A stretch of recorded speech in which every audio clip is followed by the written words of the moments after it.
So Justice for Orthodoxy asks a very interesting question. He says, "Do you think the Quran should be banned, or do you think this is going too far?" Well, in the United States, you have something called the First Amendment. It has to do with freedom of speech and freedom of the press.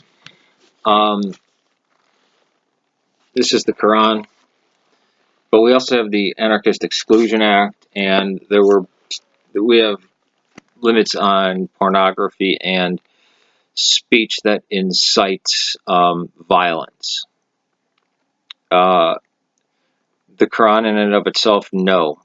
I believe ISNA-funded mosques, which is about 90% of them, should be all closed down and their preachers imprisoned for inciting violence.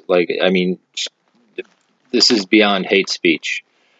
And that Sahih Bukhari, Sahih Muslim, Sunan Abu Dawud, these three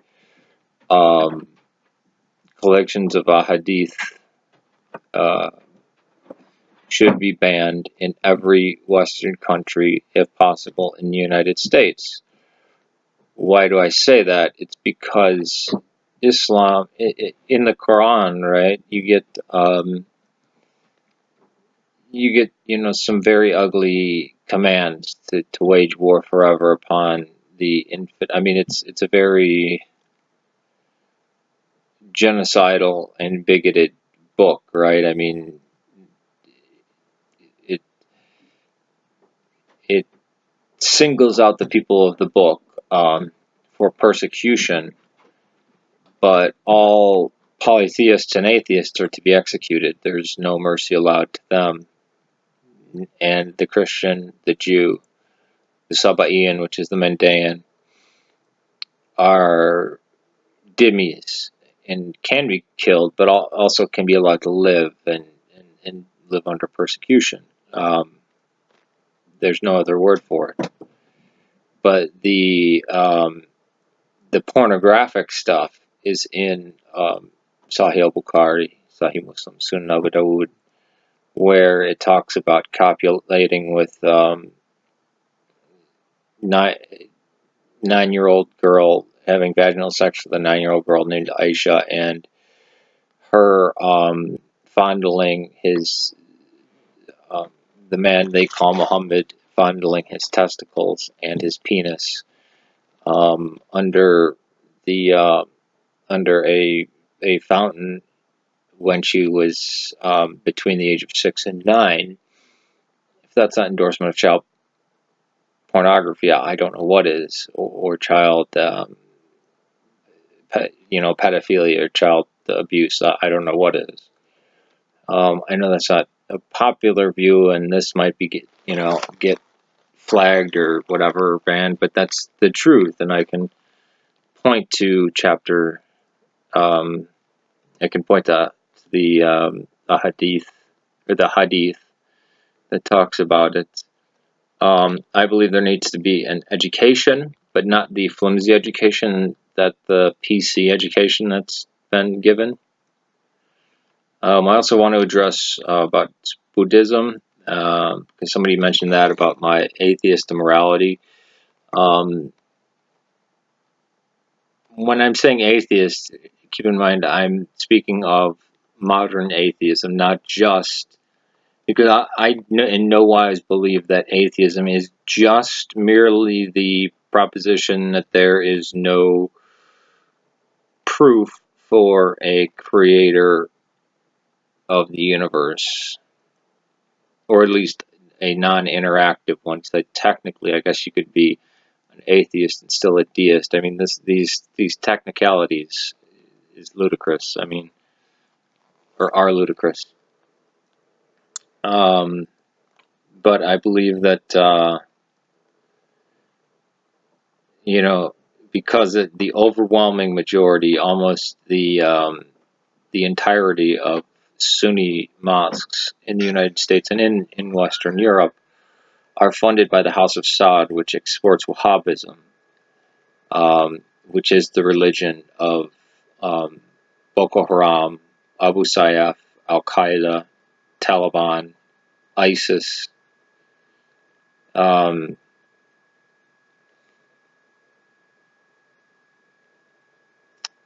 it's not being racist or anti-Muslim to say this culture does not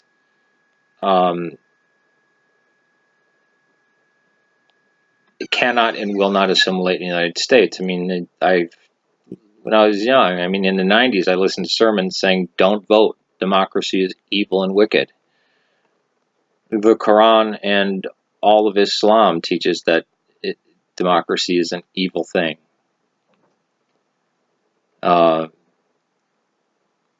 Same thing with all of the court systems, because they're not under Sharia, the law, the Islamic law, the Islamic Sharia. And technically they're supposed to respect a Christian or Jewish or Buddhist king or monarch before they would respect a democratically elected leader or any form of a republic. So you're importing a people and you're actively teaching them that to go and conquer. I mean, if the Viking religion had existed today, or the religion of Attila the Hun, or Genghis Khan, I mean, we had a movement like that. We had a couple of them. It was called Nazism, was one of them, which was an ideology with a heavy religious component to it, pagan, granted, but religious component to it. You had the Imperial Japanese, which was an ideology with a heavy religious component to it, emperor worship, Shintoism, and some Buddhism mixed in. And Islam is an ideology with religious components to it, or a religious component to it, especially Sunnism and especially Wahhabism. So if we in the 1940s saw the Bund as a threat to, it would, back then they called it civil defense, not national security, and you know, Shinto shrines and meetings of Japanese as a threat, and these were right.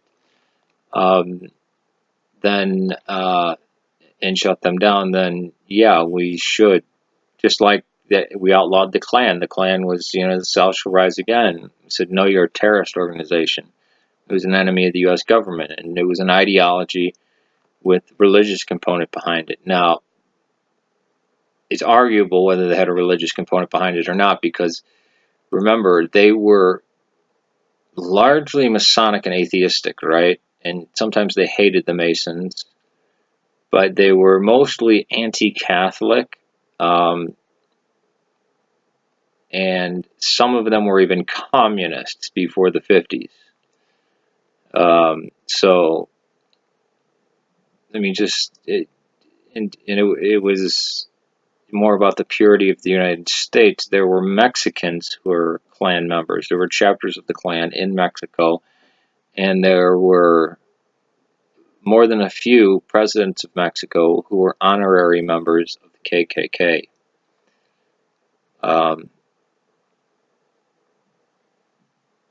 So the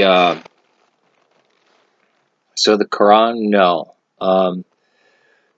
But I believe that there should be dialogue, and funny thing is about the left does not want dialogue. They just want to talk about having a dialogue. They don't want the dialogue to happen. Because you start bringing up chapter and verse, and they'll say, well, what about the violence in the Bible? It's like, well, what about the violence in a history book? You can't talk about World War II without violence. Is there a command to subjugate the non-believer and the disbeliever and kill anybody who, you know, disagrees with you or commits apostasy? That's a different thing, but I don't think the Quran should be banned. But I do believe that organization, just like I don't think Mein Kampf should be banned. but I believe that organizations that forward Mein Kampf during World War II should be, were, and should have been avidly watched by the U.S. government. And right now, I think that any mosque, which is the majority of the Sunni mosques that forwards Wahhabism and is an Isna mosque, which is funded by Saudi Arabia, should be scrutinized or shut down, at least watched, at least listened in on, or at least counted how many of them are there. Because this is where it's coming from. I mean, we wouldn't allow, if this was the 1940s, we wouldn't say, oh, every German immigrant that comes here, it's their right to go to the Bund and have their children indoctrinated into the Hitler Youth. That's no threat to us. We're not at war with Germany. Well, very shortly, 1941, we became at war with Germany, and people could see this coming in the 30s. So, ban the Quran? No. But as for right now, what can we do is expose Sahih Bukhari. And if you want to be like, listen to Tawhidi, listen to Imam or Mullah Tawhidi. He's a great man. He's out of Australia, and he talks about this. And he actually says, no, Aisha was not 6 or 9 years old. She was in her 20s. Because she says the same thing about Sahih Bukhari as I do. It's 300 years later. Can't be trusted. But he remains a believing, practicing Muslim, and they hate him. They want him dead. Because it's an ideology first. Peace to you.